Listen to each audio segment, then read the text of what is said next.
Dana Gatorno. I want to talk today about Cuba, the golden era of Cuba. Cuba had a very beautiful time before 1959, and I want to focus tonight on that time. But before I start talking to that, I want to introduce a little bit Cuba, what is going on right now, and for those who doesn't know. So Cuba is the largest or the biggest island of the Caribbean, and is 90 miles south Florida. In 1959, Fidel Castro and his revolution took over the country, and with a lot of promise that those promises never came through the time. And to be honest, the situation right now there is it's very bad, it's sad, and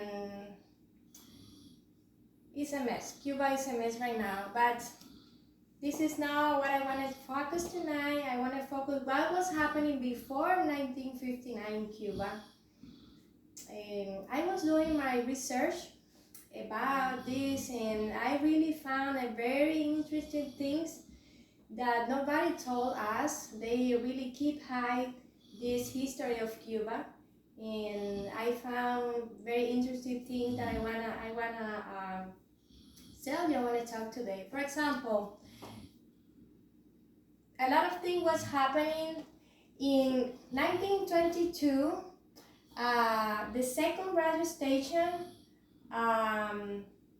in Cuba was opened in all Latin America. So Cuba was the second country with a radio station in all Latin America, and also was the first city with a public light system, and the first tram was circulated in Havana City.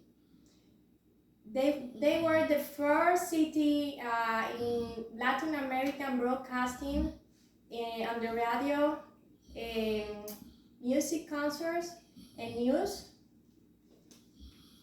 Hotel Riviera, that was the first hotel built in the whole world with a central AC.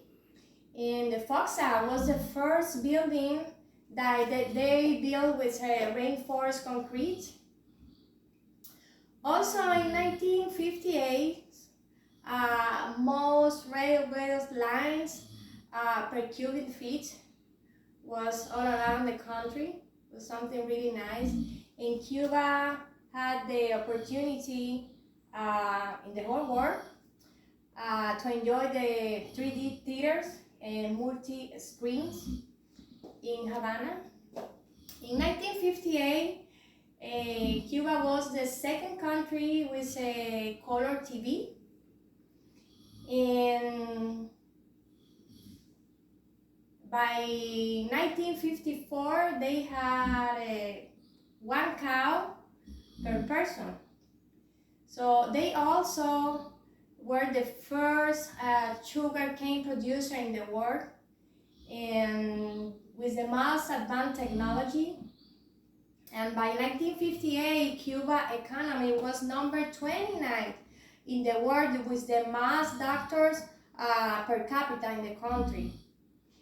And they were the less illiteracy in the world, coming from the United States record.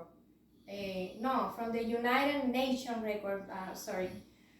So with all these examples and more, but with all these examples, what I want to tell you that Cuba was a very progress country, and every country with a good leadership can grow and can have a very solid economy.